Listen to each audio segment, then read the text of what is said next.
Have you ever felt that something didn't fit into your reality? That someone you met seemed out of place in time? Today I'm going to reveal 8 stories of real people who appeared, disappeared, or traveled through time in ways that defy all logical explanation. A train full of passengers enters a tunnel in Italy and never comes out. But those same passengers show up in Mexico 66 years before they left. A man found dead in Times Square dressed as if he had just stepped out of the 19th century, with old coins in his pockets and a face that hadn't aged in over 100 years. A brilliant physicist who disappears on a ship and reappears 17 years later without having aged a single day.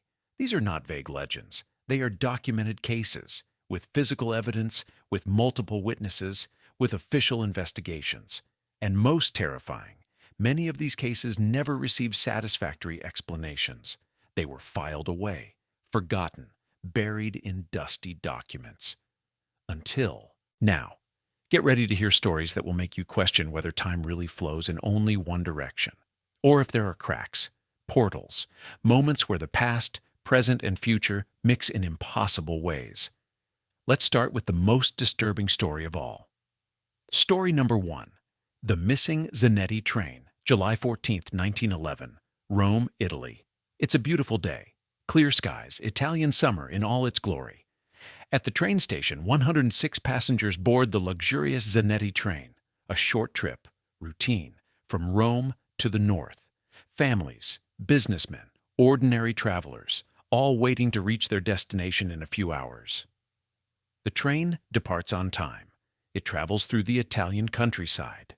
Everything is normal, perfectly normal, until it reaches the Lombardy Tunnel, a 500-meter tunnel, half a kilometer, a journey that should take less than 2 minutes to complete.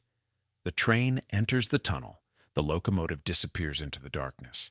The cars follow, one after another, and it never comes out. The other side, the guards at the next station wait. Minutes pass, then an hour, then 2 hours. Where's the train? It should have arrived long ago. They send search teams into the tunnel. They walk the entire 500 meters, with flashlights, searching meticulously. They find nothing. No train, no trace, no accident, no derailment. It's as if the train simply evaporated inside the tunnel. 106 people, an entire locomotive with several cars, tons of steel and wood, gone, without leaving a trace. The Italian authorities are completely baffled. There is no explanation. The tunnels have no secret exits. There is no way an entire train could simply disappear. But there is one witness. A man who can offer a chilling clue. Seconds before the train entered the tunnel, one of the passengers felt something strange, a sense of inexplicable terror, a primitive instinct screaming that something was wrong.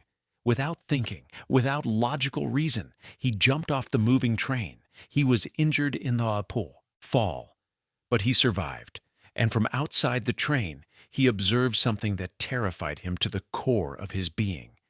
He described a dense white fog that quickly filled the car, a fog that did not seem natural, too thick, too bright. And within that fog, he heard screams, screams of terror from the other passengers. Then, silence, absolute silence. The train disappeared into the tunnel and was never seen again. The case was investigated thoroughly, without results. Eventually, it was filed away, as an unexplained disappearance, and that would have been the end of the story. A mysterious tragedy, an accident impossible to understand. Except for something that was discovered much, much later. In the 1990s, historians researching 19th century Mexican archives discovered something extraordinary. Documents from Mexico City from the year 1845. The documents described an extraordinary incident. The sudden appearance of approximately 100 people on the streets of the city. Italians, all of them, completely disoriented, confused, speaking Italian and asking where they were. Dressed in clothes that seemed strangely old-fashioned even by 1845 standards, and all claiming the same thing. They had been on a train that left Rome on July 14th, 1911. Wait, 1911, but these documents are from 1845. 66 years earlier. How can these people claim to come from 1911 when they are appearing in 1845? The Mexican authorities of 1845, of course, thought the Italians were crazy, delusional, perhaps suffering from some illness that caused them to invent fantastical stories. They questioned them extensively, but their stories were consistent. They all described the same thing. They were on the Zanetti train, leaving Rome. They entered a tunnel. They saw a bright white fog. They felt a strange sensation, as if they were being stretched and compressed at the same time. And when the fog cleared, they were no longer on the train. They were standing in the streets of a city they did not recognize, under a blazing sun, surrounded by people who spoke Spanish and looked at them with amazement. But here is the most disturbing evidence. One of the Italians had a silver tobacco box, a beautiful piece, engraved with elaborate decorations, and on the bottom, precisely engraved, the year of manufacture. 1907. In 1845, no one had ever seen an object with that date. It was impossible. They were in 1845. How could something manufactured in 1907 exist? The Mexican authorities did not know what to do with these people. There were no flights back to Italy. The journey by boat would take months, and the Italians insisted that they did not want to return to Italy. They wanted to return to 1911, to their own time. Mexican records document that these Italians lived in Mexico for some time. Some integrated, others died shortly thereafter, apparently unable to adapt to the shock of being in the wrong place and time. And over time, the story was forgotten, filed away as a historical curiosity, a group of confused Europeans who arrived in Mexico with strange stories, until modern researchers connected the dots. The Zanetti train disappeared on July 14, 1911, with 106 passengers. Approximately 100 Italians mysteriously appeared in Mexico City on July 14, 1845, 66 years apart.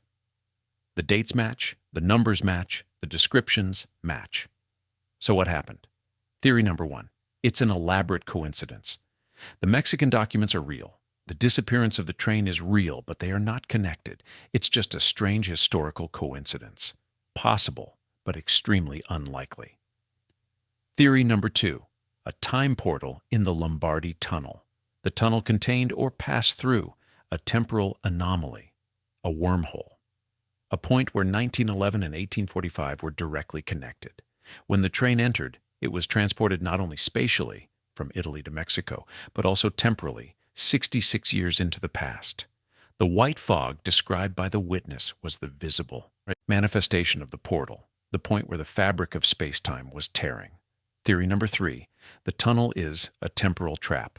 Some researchers suggest something even more terrifying, that the Lombardy Tunnel is a temporal loop point, a place where time does not flow normally. The train did not travel into the past. It was trapped in a loop, reliving the same moment over and over again, forever. And what appeared in Mexico in 1845 were not real people. They were temporal echoes, duplicates created by the rupture in space-time. But the physical evidence, the 1907 tobacco box, suggests that these were real people, not echoes, not ghosts. People of flesh and blood literally transported 66 years back in time. The Lombardy Tunnel still exists today. You can visit it. You can walk through it. But the locals avoid it, especially on July 14th, because on that date some claim to hear strange sounds in the tunnel, the sound of a steam locomotive, whistles, voices shouting in Italian, as if the Zanetti train were still there, trapped, repeating its last journey over and over again. And perhaps, every July 14th, the portal opens again, briefly.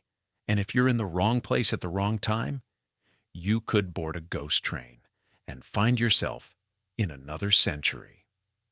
Story number two. Paul Amadeus Dienach, the Traveler of Consciousness. Year 1921, Switzerland. Paul Amadeus Dienach was a teacher, an educated man, cultured, living a quiet life in Geneva. And then he fell ill, seriously ill, encephalitis lethargica, a devastating neurological disease. It causes inflammation of the brain, extreme drowsiness, and in severe cases, coma. Paul fell into a coma, a deep coma. The doctors did not expect him to wake up. Days passed.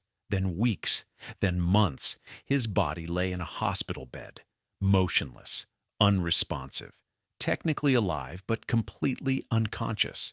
Or so it seemed from the outside, because according to Paul, something extraordinary was happening inside him. His consciousness left his body. It traveled, not through space, but through time, into the future. Far, far into the future. To the year 3906, almost 2,000 years into the future, and there his consciousness entered the body of another person, a man named Andreas Northam, a man living in that future society. For a full year, future time, Paul experienced life in the year 3906, seeing the world through Andreas's eyes, experiencing that advanced civilization. And then, as suddenly as it had begun, it ended. Paul woke up, back in his own body, in 1922, in the hospital in Switzerland. He had been in a coma for a year, but to him, he had lived a year in the year 3906. The doctors were amazed that he had woken up. Patients who remain in a coma for so long rarely recover. But Paul was different, changed, not physically, mentally. He talked about things he couldn't possibly know, advanced technology, physics that had not yet been discovered, profound philosophical concepts, as if he had been educated by a civilization thousands of years more advanced. Paul knew that no one would believe him if he simply told his story. So he did something smarter. He wrote everything down, in meticulous detail. A complete diary of his experience in the year 3906. He described the society he saw, its political structures, its technology, its philosophy. And some of the things he described are fascinating.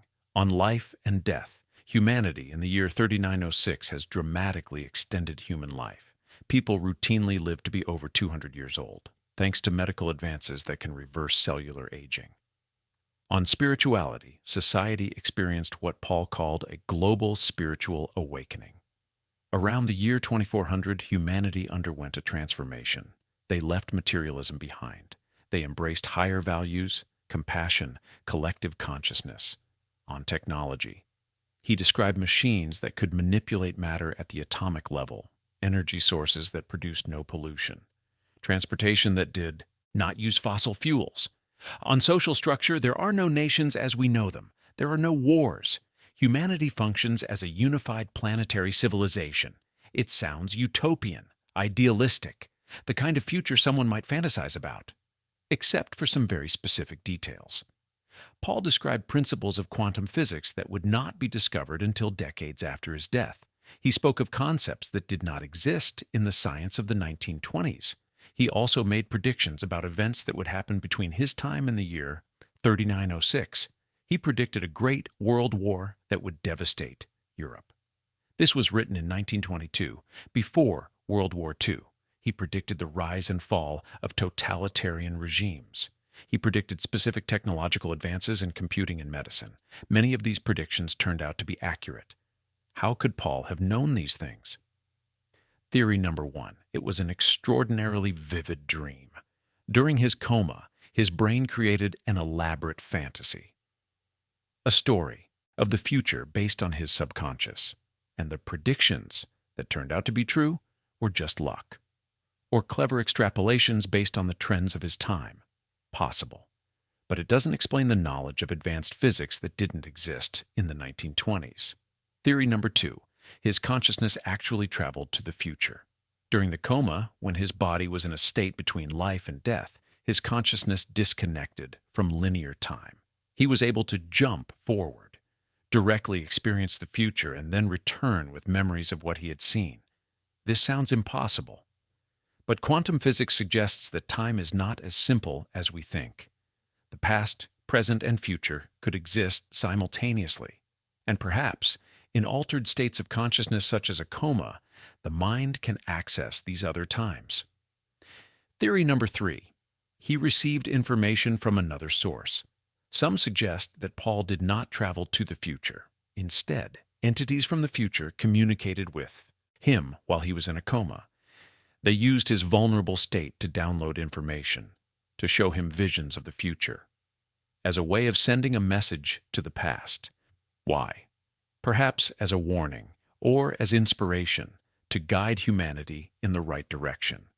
Paul died in 1924, just 2 years after waking up. His encephalitis eventually killed him, but before he died, he entrusted his diary to a Greek student named George Papachatsis.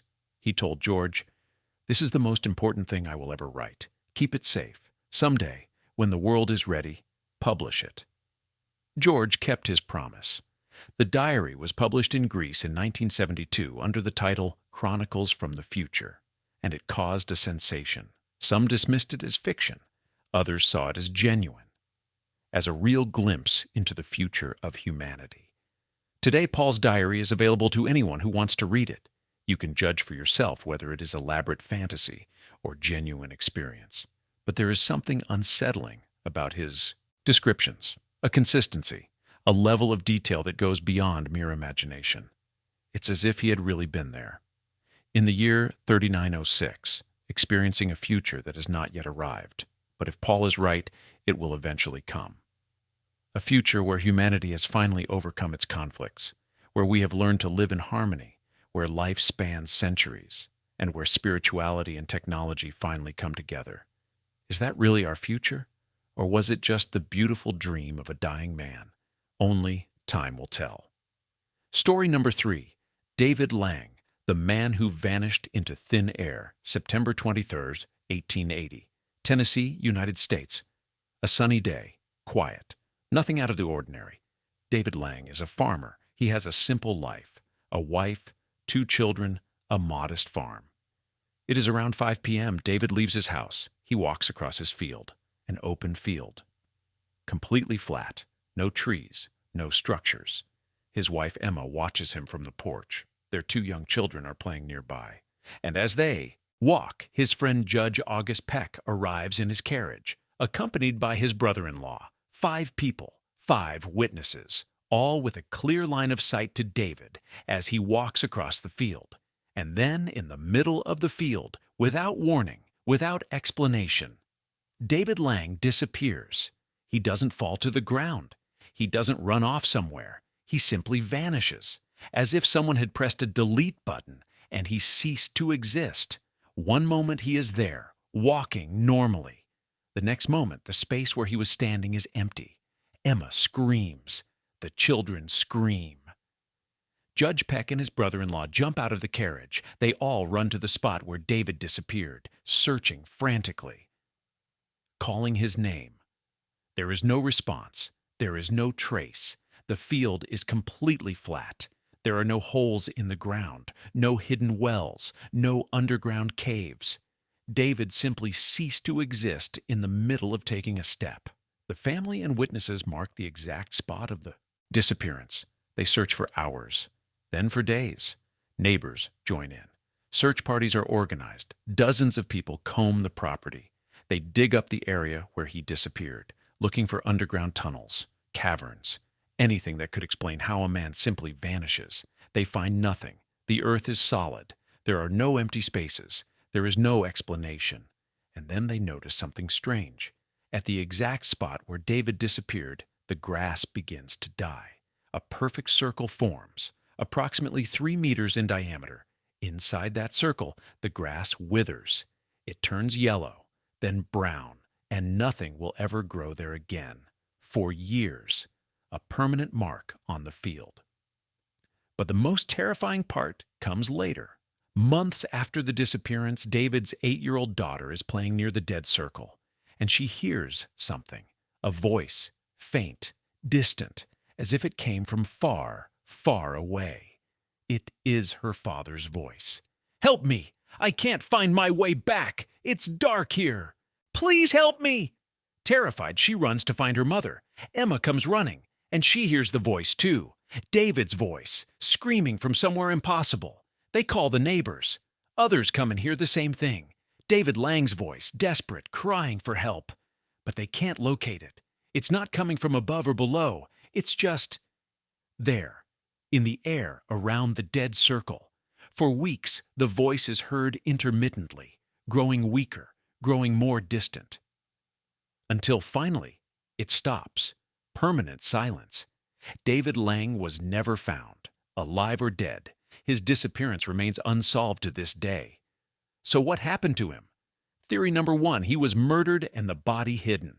Someone killed David. Somehow they distracted all 5 witnesses simultaneously. They removed the body, and they planted the dead circle to confuse investigators. But this is almost impossible. 5 people were looking directly at him. There was no distraction. There was no opportunity. Theory number two, he fell into an instant sinkhole. The ground collapsed beneath him. He fell into an underground cavern. The hole closed immediately, leaving only a dead circle on the surface. But excavations found no caverns, and sinkholes don't close instantly on their own.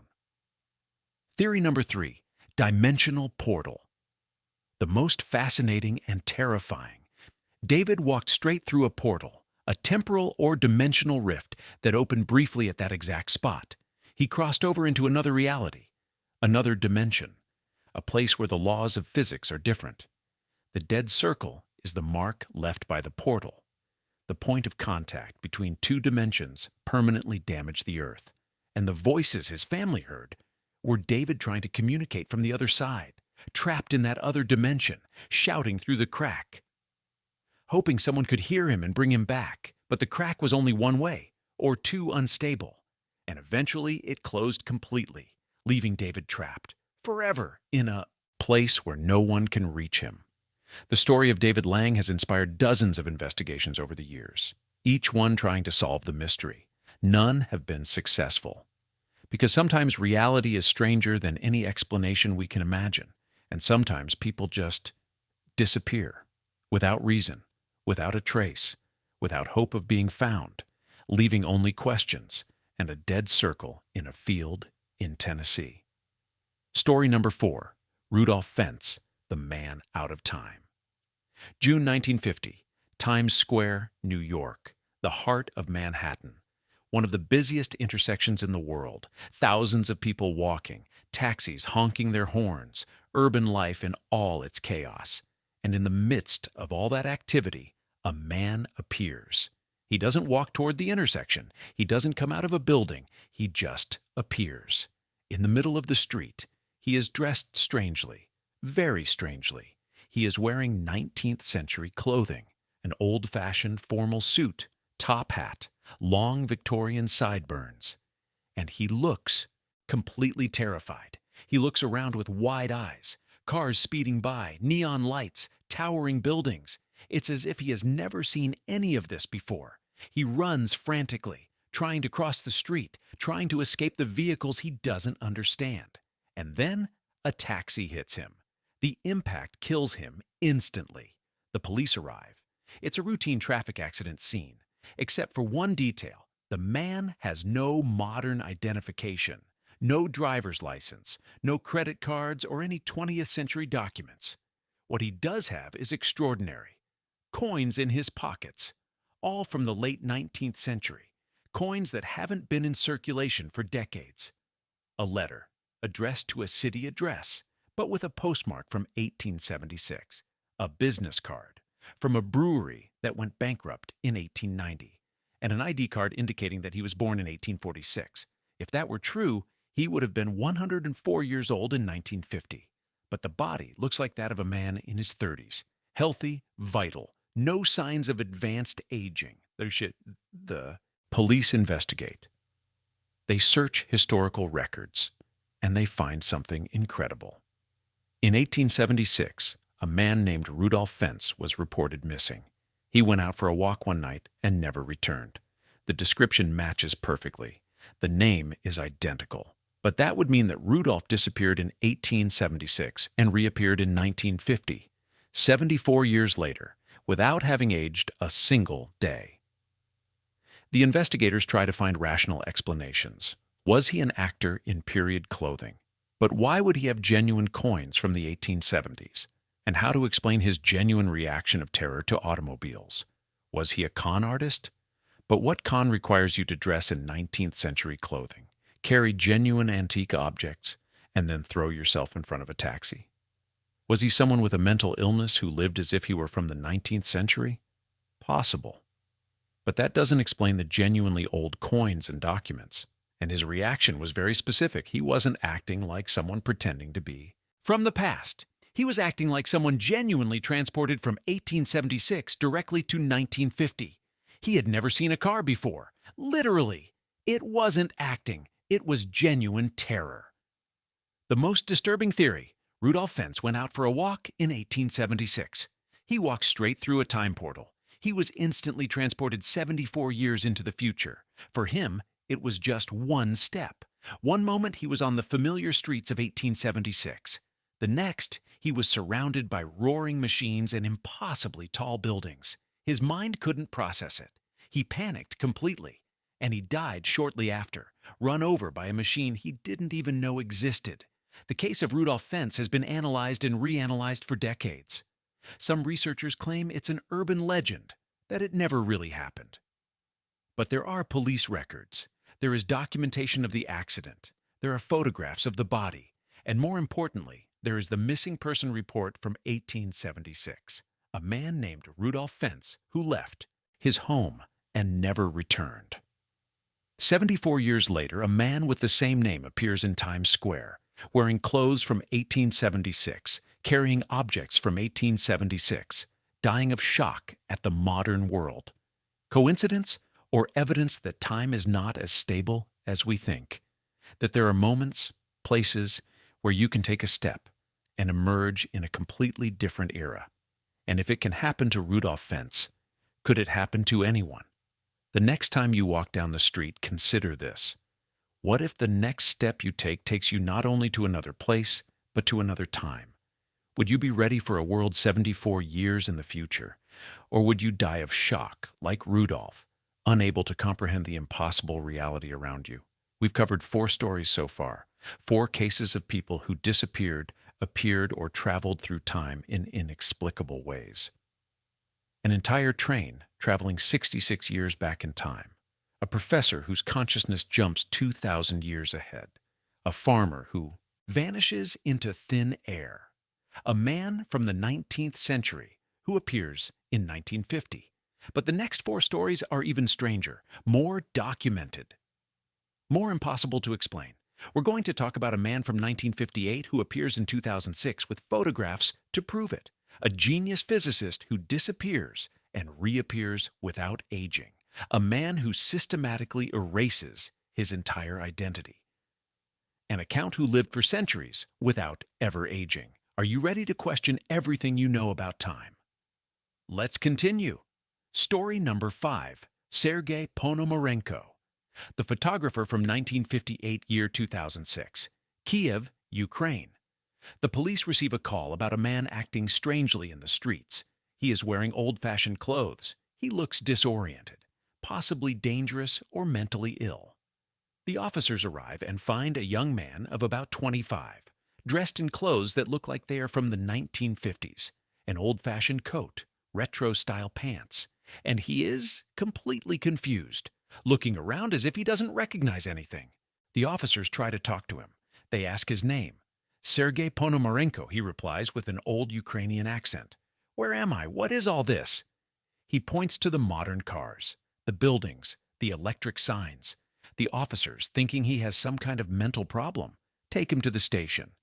During questioning, Sergei insists on something impossible. I come from the year 1958. I was walking through Kiev with my girlfriend Valentina. I wanted to take a picture of her. I took out my camera. And then everything changed. The buildings were different. People dressed differently. What year is it? 2006, the officers tell him. Sergei turns pale. He starts to hyperventilate. This is impossible. It must be a nightmare. The officers examine his belongings, and they find something fascinating. A camera. A genuine Leica camera from the 1950s. Old, well-preserved, with a roll of film still inside. The police decide to develop the film, just to see what's on it, and what they find leaves them completely stunned. The photographs show Kiev in the 1950s, buildings that no longer exist, streets that have been remodeled, people dressed in the fashion of that era. But most shocking, one of the photos shows an object in the sky, a shiny object. Silver.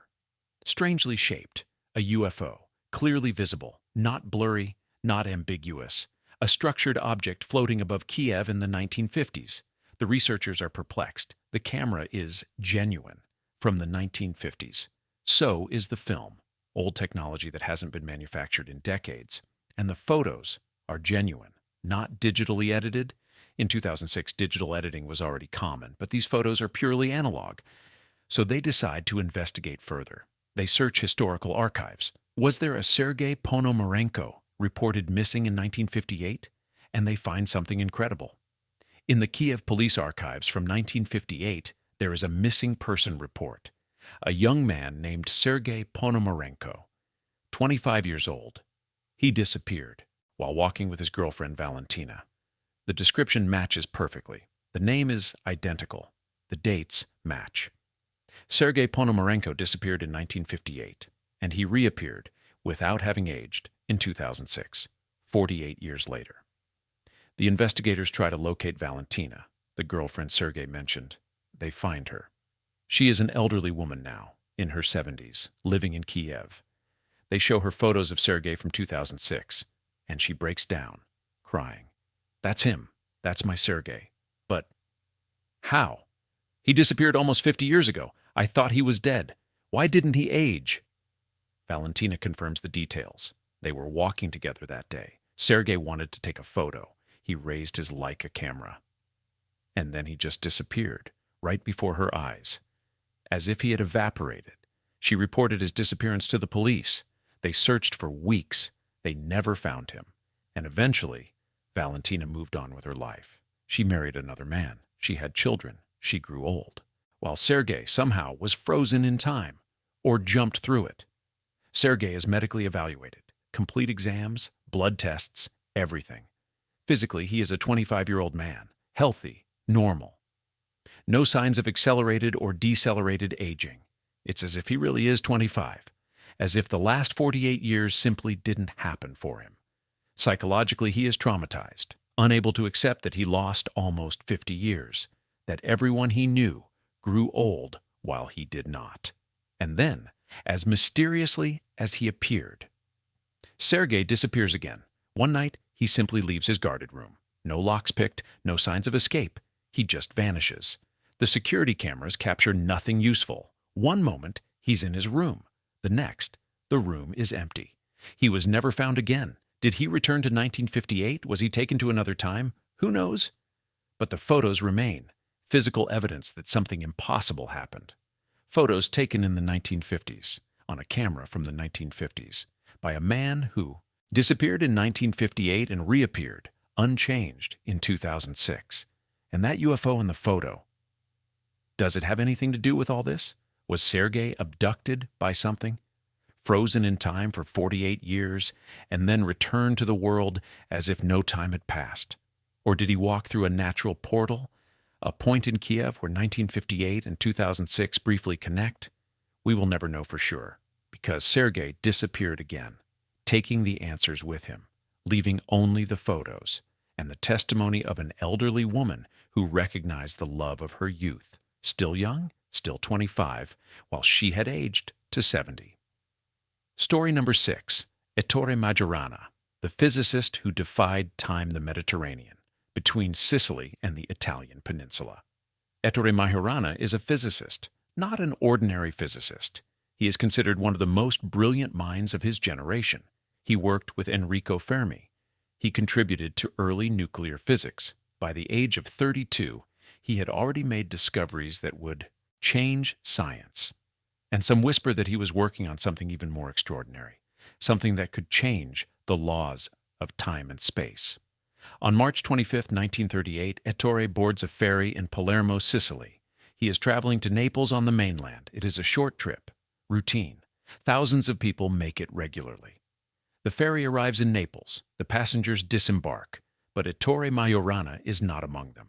He did not get off the boat, and no one saw him jump or fall into the sea. He is simply gone.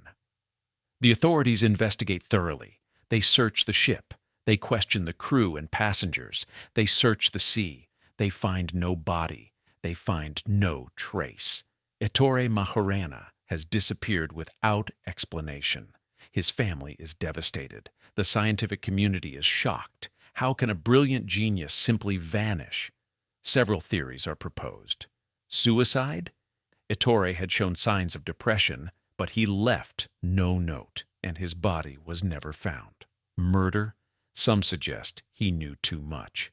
That he was working on something dangerous, that he was silenced. But by whom? And how did they get him off the ship without being seen? Voluntary disappearance? Perhaps he decided to start a new life, under a new identity, to escape the pressures of scientific fame. The case goes cold. Eventually it is shelved. Ettore Majorana becomes another unsolved historical mystery, until 1955, 17 years later. A photographer in Argentina takes a photo on a street in Buenos Aires, a casual photo of the crowd, and when the photo is developed and examined, someone notices something extraordinary. There is a man in the photo, in the background, and he looks identical to Ettore Majorana, not similar. Identical. The same facial structure, the same distinctive features. Everything matches. But here's the impossible part. 17 years have passed since Ettore disappeared. If he were alive, he should be 49 years old in 1955. The man in the photo looks exactly like Ettore looked in 1938, 32 years old, without a single day of aging. The photo is analyzed by experts. It is not a montage. It is a genuine photograph taken in 1955. And the man in it really does look incredibly like Majorana. The odds of it being someone else with identical facial features are astronomically low. So what happened? Theory number 1. It was someone else who looked a lot like Majorana. Simple, rational, but extraordinarily unlikely given Ettore's distinctive features. Theory number 2. Ettore faked his death and moved to Argentina. And somehow, through plastic surgery or advanced medical treatments, he managed not to age for 17 years. But in 1955, such treatments did not exist. There was no way to stop aging. Theory number 3. Ettore built a time machine. The most fascinating. Physicists close to Ettore suggested that he was working on something revolutionary before his disappearance, something that involved manipulating space-time. Theories that went far beyond the conventional physics of his time. What if he managed to make it work? What if he built a device that allowed him to travel through time? He could have jumped from 1938 to 1955 instantly, without experiencing the 17 years in between. That's why he didn't age. And perhaps he chose Argentina because he knew, through his time travels, that it would be a good place to hide. Theory number 4. He was transported involuntarily. Perhaps he didn't build a time machine intentionally. Perhaps his experiments opened an accidental portal. On the ship, sometime between Palermo and Naples, Ettore crossed through that portal. He was transported 17 years into the future, to Buenos Aires, without knowing how or why. He lived the rest of his life there, trying to understand what had happened to him, trying to reconstruct his experiments, trying to find his way back, but he never could. Ettore Majorana was never officially found. The 1955 photo is the only potential clue, but it raises more questions than it answers. Because if it really was Ettore, why didn't he age? How did he get to Argentina? And where did he go after 1955? Some researchers believe there may have been more sightings, more photos, but they were never published or properly investigated. Perhaps Ettore Majorana is still out there, jumping through time, appearing briefly in different eras, always young, always the same, a trapped time traveler, unable to age, unable to stay in one time, condemned to wander for centuries, a genius who discovered the secret of time and was trapped in it forever. Story number 7.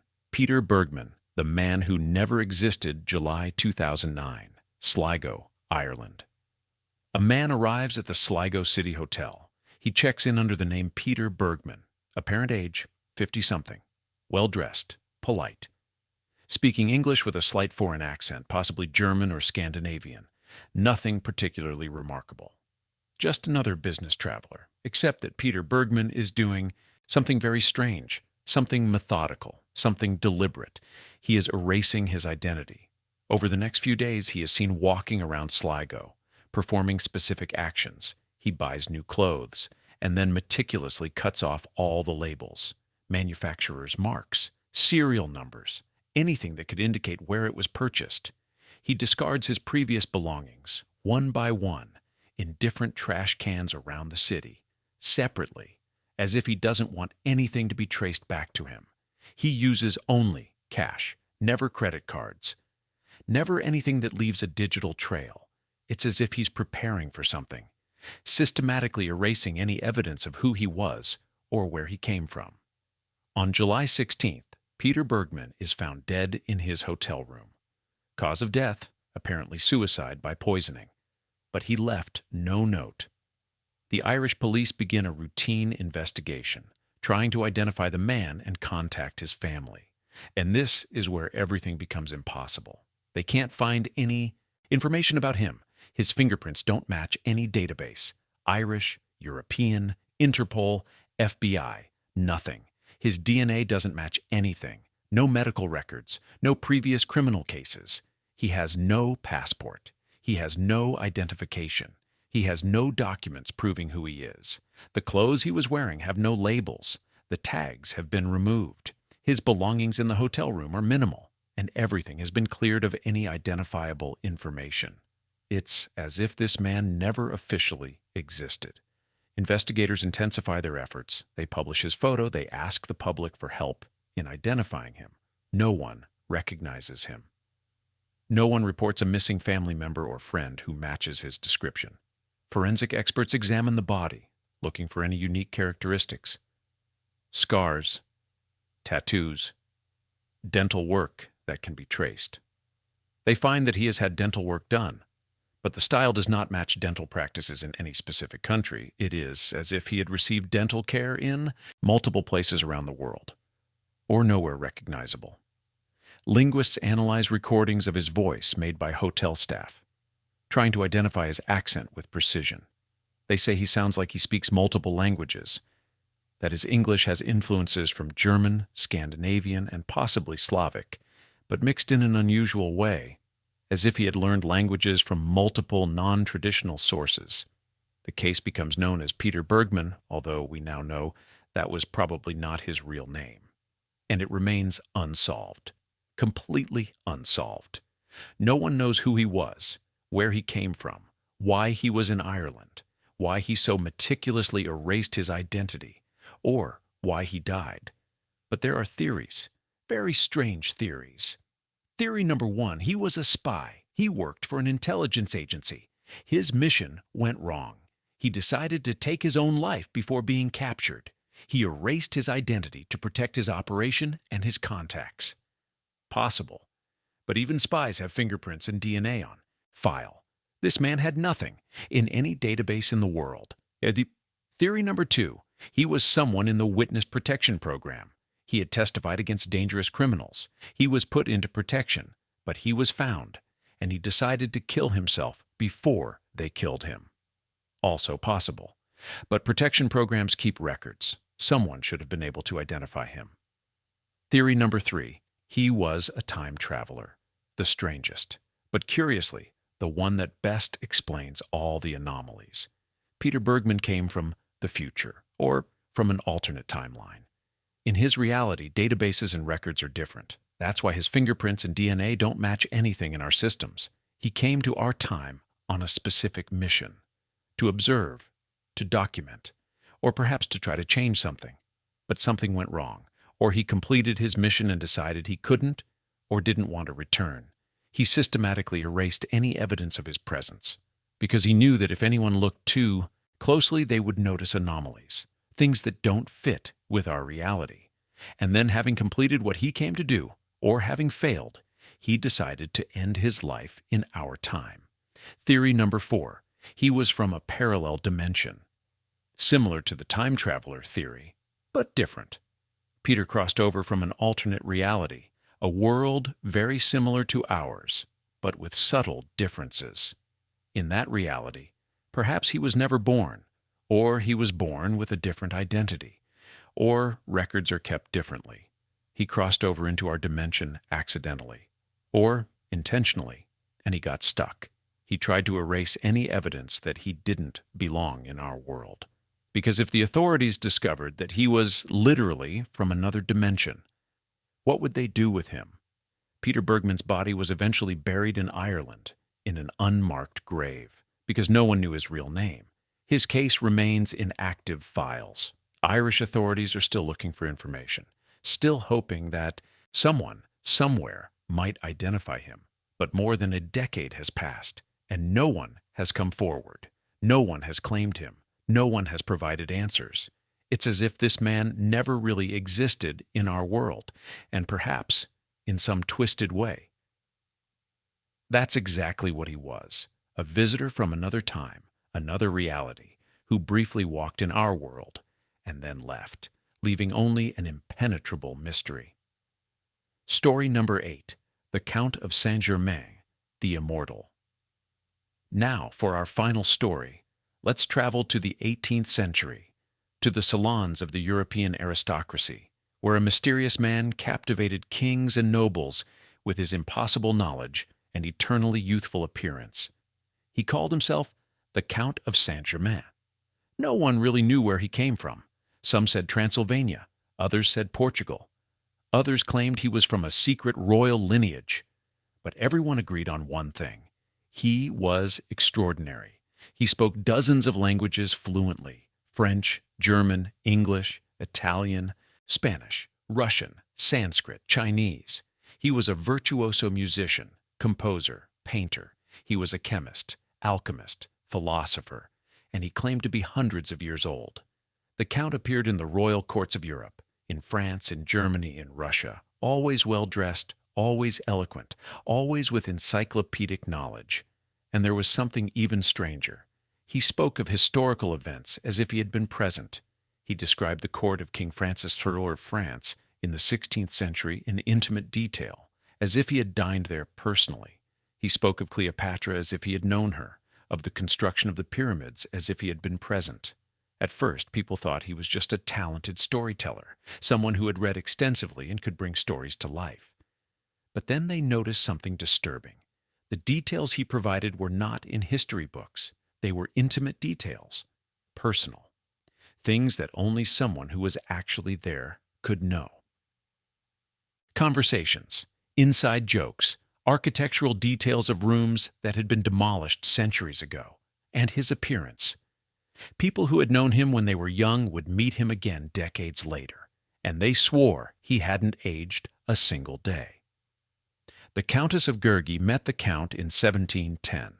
50 years later, in 1760, she saw him again, and she swore he looked exactly the same, as if time had no effect on him. The Count openly claimed to possess the secret of immortality.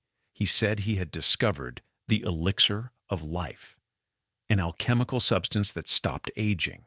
Some dismissed him as a charlatan, but others, especially those who knew him personally, were not so sure. Because the Count was also incredibly wealthy, and no one knew where his fortune came from. He possessed spectacular jewels, diamonds the size of eggs, perfect rubies, flawless emeralds. When asked where he got these gems, he would reply with a smile, "I've had a lot of time to collect." In 1784, the Count of Saint-Germain supposedly died in Germany. His death was officially recorded, but here's the strange thing. After 1784, he was seen repeatedly. In 1785, he was seen in France, talking to Marie Antoinette, warning her about the coming revolution. In 1789, he was seen in Venice, attending a concert. In the 1820s, he was seen in Vienna. In the 1800s, he was seen in India. In the 20th century, multiple people claimed to have met him, always with the same description, always with the same appearance. So who or what was the Count of Saint-Germain? Theory number 1, he was an extremely talented con artist, a man who pretended to be immortal to impress the aristocracy, who studied history obsessively so he could pretend he had been there. And when he died, other con artists assumed his identity, perpetuating the legend. Possible, but it doesn't explain the impossibly detailed knowledge, or the multiple credible witnesses who swore he didn't age. Theory number 2, he really was immortal. Through alchemy, magic, or advanced science we don't understand, He had found a way to stop aging. He lived for centuries, accumulating knowledge, wealth, experiences, and periodically he would officially die so he could reinvent himself with a new identity, avoiding suspicion about his longevity. Theory number 3, he was a time traveler, not immortal. Just someone from the future visiting different eras of the past. That's why he knew so much about history, because he had already studied it in the future. And that's why he didn't age between appearances. Because for him, the years between appearances were only days or weeks in his own timeline. He traveled from 1710 to 1760 to 1800 and beyond. But from his personal perspective, perhaps only months passed. Theory number 4, he was from an advanced civilization, extraterrestrial, or from a secret human civilization with highly advanced technology. Observing and occasionally interacting with European society, selectively sharing knowledge, subtly guiding human development. His immortality was simply advanced medical technology that we do not yet have. The mystery of the Count of Saint-Germain was never solved, and it probably never will be. Because if he really was what he claimed to be, an immortal being or a time traveler, he could still be out there, right now, in 2026, perhaps with a different name, a different identity, but the same person, watching, waiting, living through centuries as we live through years. And if you ever met him, would you know? Or would you just think he was an unusually knowledgeable person, unusually well-preserved for his age? Because that's the thing about time travelers and immortals. They could be anywhere. They could be anyone. And you'd never know. Until it was too late. Final conclusion. 8 stories. 8 cases that challenge our understanding of time. A train traveling 66 years backward. A consciousness jumping to 3906. A man who vanishes into thin air. A 19th century traveler struck down in Times Square. A photographer from 1958 and 2006. A physicist who doesn't age. A man who never existed. An account who lives for centuries. Each story, individually, could be dismissed, explained away with skepticism, but together they form a pattern. A pattern that suggests time is not what we think it is, that it is not a simple arrow from the past to the future, but something more complex, more fluid, more vulnerable. There are cracks in time, portals, anomalies, places and moments where you can step through and emerge in another era. People who have crossed over, willingly or not, and have been trapped outside their own time, or have learned to navigate these cracks, becoming travelers, moving between eras as we move between rooms. Modern science is beginning to admit that these things might be possible, that wormholes exist theoretically, that time can bend. Perhaps in the future we will look back on these stories not as mysteries, but as the first documented cases of natural time travel. Or perhaps we will never fully understand what happened to these people, because there are limits to what the human mind can comprehend. And time, true time, may be beyond those limits. But one thing is certain, the universe is much stranger than we imagine, and time is much more fragile than we believe. The next time you walk down the street, consider this. What if your next step took you not just to another place, but to another time? Would you be ready? Or would you end up like Rudolph Fentz, dying of shock in a world you don't recognize? Like the Zanetti train, lost 66 years in the past. Like David Lang, trapped in another dimension, screaming for help that never comes? Time is unforgiving. It doesn't wait, and it doesn't always flow in the direction we expect. Be careful where you walk and when, because some doors, once crossed, cannot be reopened, and some journeys have no return. Which of these 8 stories impacted you the most? Which one do you think is most likely to be real? And if you could travel through time, would you do it knowing you could get trapped? Leave your answers in the comments. And if these stories left you questioning the nature of time itself, like and subscribe, because there are many more mysteries waiting to be revealed. Secrets of time, truths that defy logic, cases that the authorities prefer to keep hidden, and it's time for them to come to light. Thank you for joining me on this journey through the cracks of time. Until the next mystery, if time allows us, that is.